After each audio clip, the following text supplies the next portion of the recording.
One, two, three.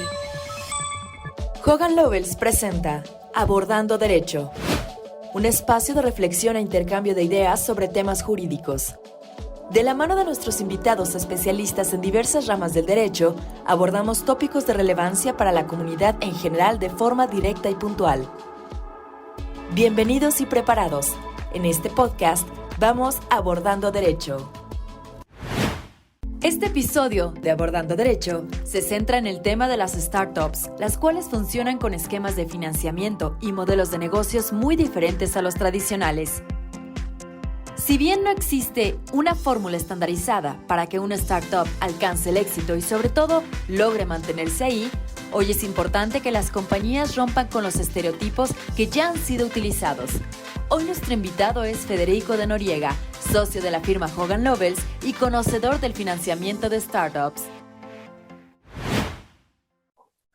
Hola, bienvenidas y bienvenidos a un nuevo episodio de nuestro podcast Abordando Derecho. El día de hoy vamos a abordar un tema sumamente interesante y de mucha actualidad, que es el financiamiento para startups. Para abordar este tema, el día de hoy nos acompaña un gran amigo, mi socio Federico de Noriega. Federico tiene mucha experiencia en el sector financiero y particularmente ha trabajado desde hace muchos años con estos nuevos emprendimientos. Él ha intervenido en la constitución, en el arranque de muchos proyectos en México que hoy en día son toda una realidad. Federico se desempeña, como les indico, en el sector financiero. Él es abogado por la Universidad Iberoamericana y cuenta con una maestría por la Universidad de Harvard. Federico, es un verdadero placer tenerte el día de hoy. Muchas gracias por acompañarnos. Muy buenos días, Alejandro. Al contrario, el placer es mío. Me da mucho gusto estar contigo y con tu auditorio para platicarles de este tema que me apasiona. No es solo un tema en el que he trabajado muchos años, sino que es el de los temas que más relevantes se me hacen para poder detonar el crecimiento en el país. Mil gracias por la invitación. Y bueno, Federico, como el nombre de nuestro podcast lo indica, empecemos a abordar el derecho.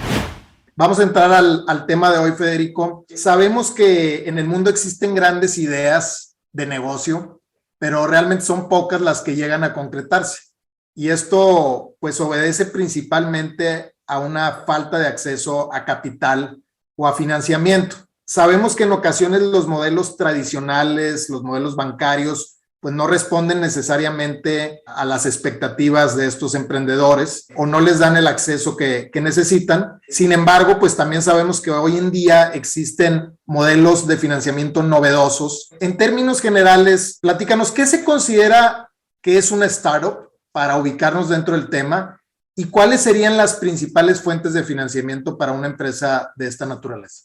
Claro que sí, Alejandro. Una startup es, como su nombre lo indica y como ya lo mencionabas tú, una empresa que surge de una idea de uno o dos o tres amigos que se sientan en un café, como estamos tú y yo en estos momentos, y deciden que es una gran idea sacar un negocio de venta de paneles solares o un negocio de tarjetas de crédito virtuales o un negocio de microseguros. Esos son los startups, dos amigos haciendo una idea de negocios y queriendo desarrollarlas. ¿Y cómo se financian? Pues tú ya lo dijiste, los bancos no están dispuestos y no pueden arriesgar el capital de terceros que administran en estas startups. Lo que hay son nuevos modelos de financiamiento que hemos estado copiando en México y que se han desarrollado a través de inversionistas ángeles, capital de riesgo, lo que le llamamos venture capital, private equity, que en México se confunde un poco con el venture capital. Y para ponernos en contacto con todos estos fuentes de financiamiento, hay una industria que ha surgido en México que son las aceleradoras o las incubadoras de negocios. Ahorita seguramente abordaremos el tema de las incubadoras. Déjame detenerme un poco y hacerte esta pregunta. ¿Es relevante el giro de esta nueva empresa para que tenga mayor o menor posibilidad de obtener un financiamiento? Sí, por supuesto. Hay ciertos giros que le gustan más a los financiadores, a los fondos de venture capital, a los fondos de private equity. Y también hay ciertos giros que tienen complicaciones para escalar el modelo, ¿no? Puede ser, por ejemplo, complicaciones legales, ¿no? Que son las que tú y yo conocemos muy bien. Hay ideas extraordinarias, pero que desarrollarlas puede ser complicado desde el punto de vista legal por permisos, por regulación, por una carga regulatoria muy alta, o simplemente porque son temas que no permite la ley, ¿no? O no están abordados por la ley, ¿no? Podemos después platicar de la industria fintech, que por muchos años no estaba propiamente regulada y había un vacío legal, ¿no? Y eso no permitía el financiamiento o el acceso al financiamiento, o lo complicaba mucho.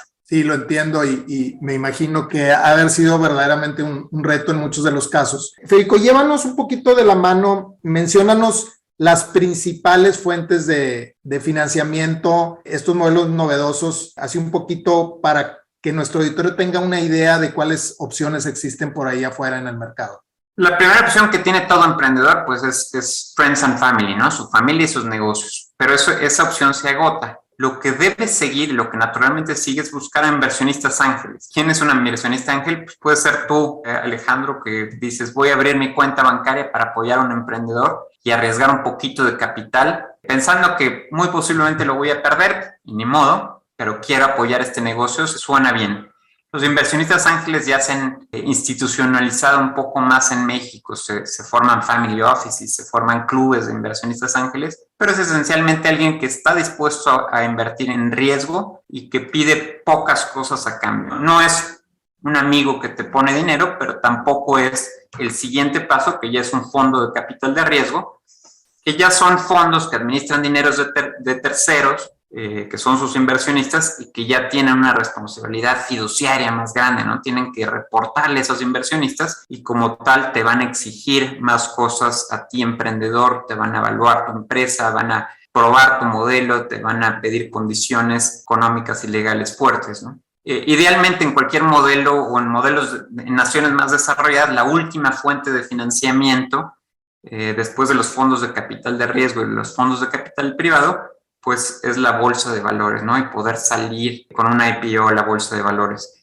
Ese último paso es el que nos falta desarrollar más en México. No vemos muchas startups creciendo de tal manera que se listen en bolsa, pero los modelos de venture capital y de private equity y en buena medida los inversionistas ángeles han crecido en México durante el último año, según un reporte que veía en el periódico El Economista, durante 2021 crecieron alrededor de 290%, para que te des una idea.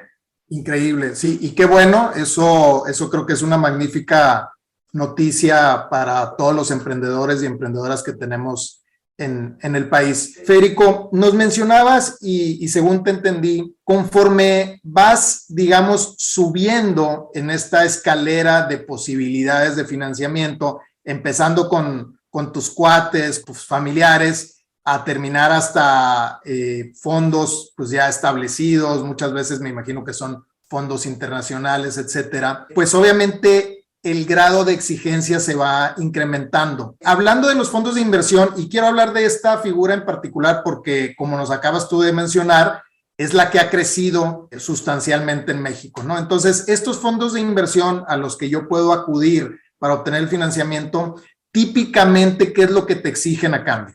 Claro, pues te van a exigir muchas cosas, ¿no? Son fondos que administran dinero de terceros y como tal tienen que proteger sus inversiones y sí buscan un rendimiento. Y lo primero que te van a exigir es tener un plan de negocios concreto, bien estructurado. Muchas veces los emprendedores tienen una idea muy buena, pero llevarla a un plan de negocios no es tan fácil. Por eso los emprendedores deben de acercarse a aceleradoras o incubadoras que te decía que son empresas que les pueden ayudar a hacer su plan de negocios, plantear cómo desarrollarlo y cómo poder hacer el pitch y vendérselo a los fondos. Y este plan de negocios, pues van a tener que ser muy cuidadosos los emprendedores en hacerlo bien, hacerlo atractivo para obtener una buena evaluación de los fondos, pero también hacerlo realista, porque los fondos eventualmente te pueden castigar en términos económicos o en términos legales si no se alcanza o se cumple con las métricas propuestas en el plan de negocios, ¿no? Eso es lo primero que pide un fondo. Ok, adicionalmente, ¿qué es lo otro que piden? Lo otro que va a pedir un fondo, ya que tienes un buen plan de negocios y haces un buen pitch para el fondo y el fondo está dispuesto a invertir, es cómo va a invertir. Te va a pedir algo a cambio, ya sea acciones, generalmente son acciones, es equity, una participación, un porcentaje de tu negocio, y el fondo te va a pedir ya sea una participación mayoritaria o minoritaria. Generalmente será una participación minoritaria, pero esa participación minoritaria le va a otorgar muchos derechos y muchos controles negativos al fondo. Seguramente por la cara que me estás poniendo me dices, ¿qué son esos controles negativos o de qué me estás hablando? Controles negativos no es nada más que supervisar la administración que el emprendedor está haciendo de su empresa. Es ponerle ciertos frenos, candados, que no pueda conducir el barco o conducir el coche como quiera, sino que haya ciertas restricciones o ciertos caminos que tiene que tomar. Por ejemplo, te voy a poner yo como fondo un control negativo o una restricción para que no puedas celebrar ciertas operaciones de mayores de cierto monto sin mi autorización. O que no puedas cambiar de repente el giro de negocios, ¿no? Tú me vendiste un plan de negocios en el que ibas a desarrollar un modelo de tarjetas de crédito virtuales.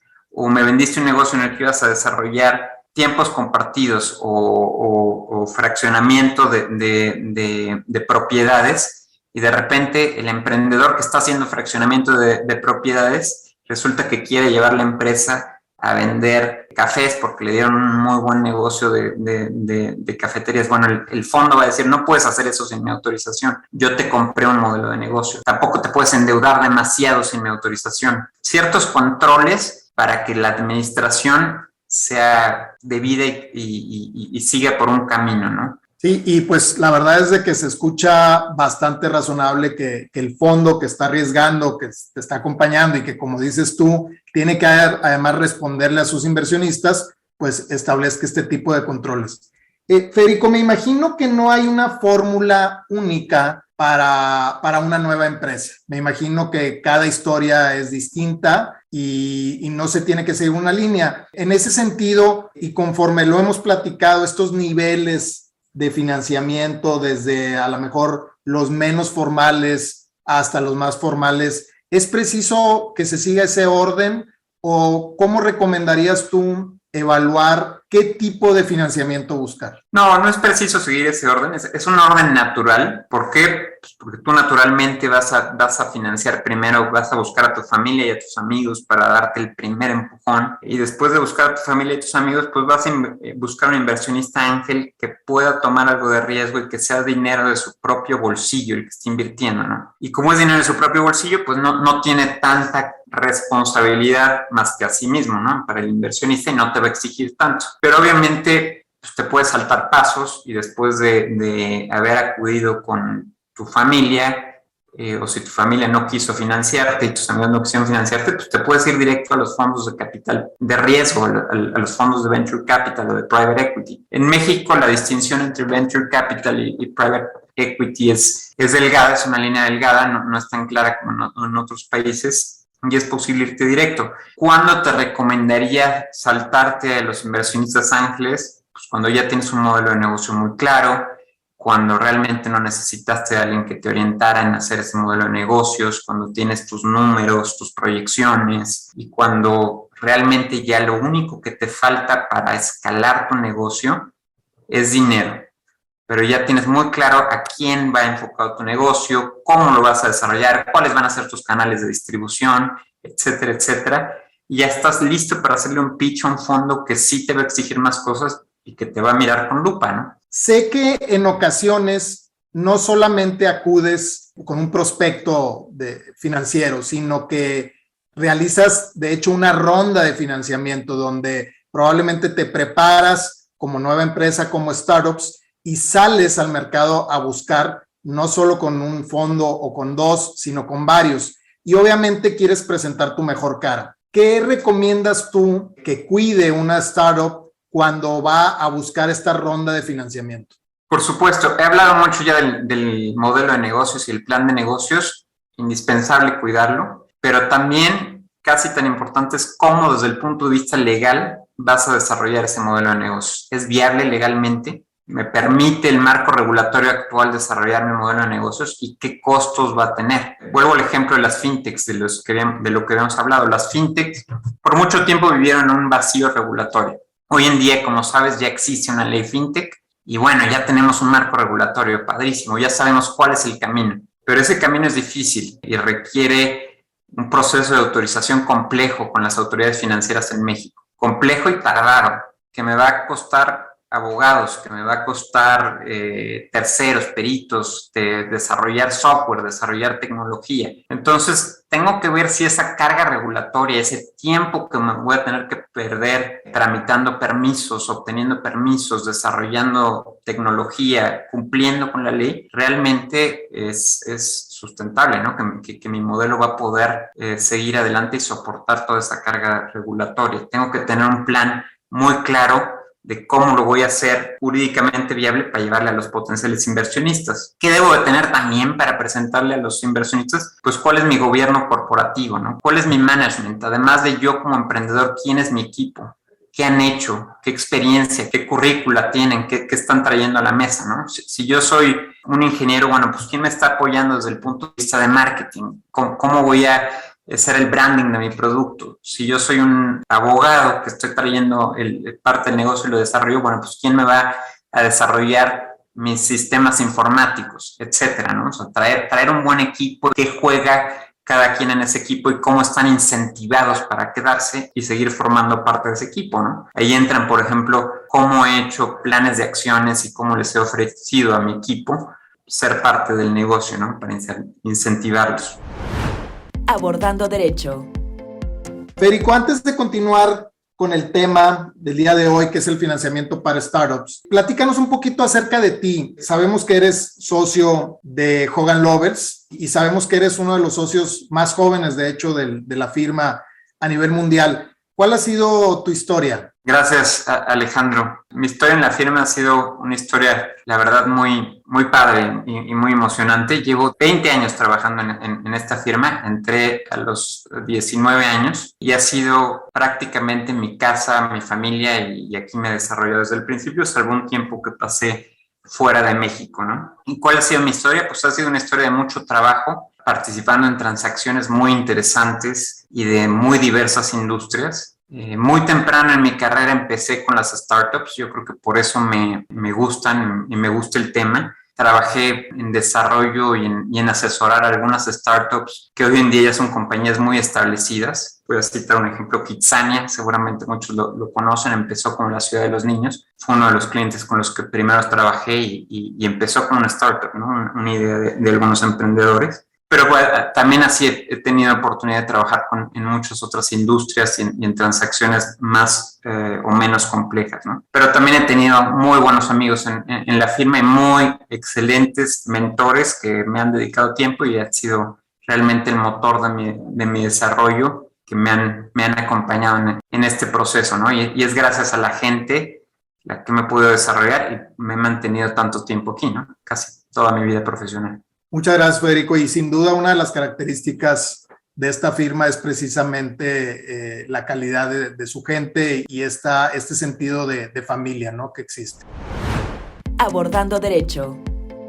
Volviendo al tema, Federico, mencionaste por ahí el tema fintech y precisamente conectándolo con estos nuevos emprendimientos, ¿existen plataformas digitales o de fintech que te ayudan a obtener financiamiento? Es decir, puedes buscar, ya mencionamos los fondos, los inversores ángeles, etcétera.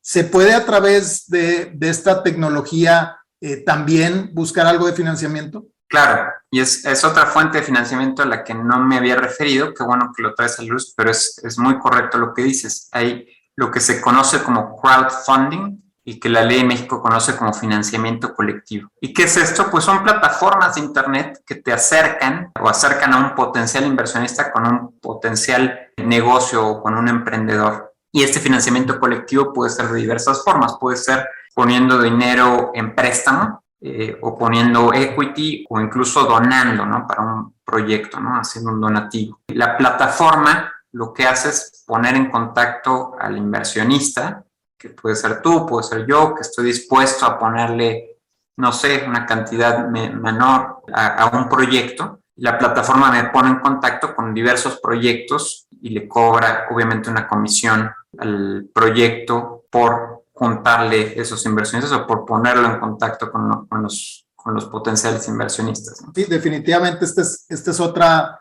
forma de hacerse de esos recursos necesarios pues en el arranque, aunque entiendo que el tema del financiamiento pues no solamente en la etapa inicial, sino que es una necesidad que estará ahí siempre dentro del desarrollo de las empresas y que, bueno, lo irán buscando en distintos momentos.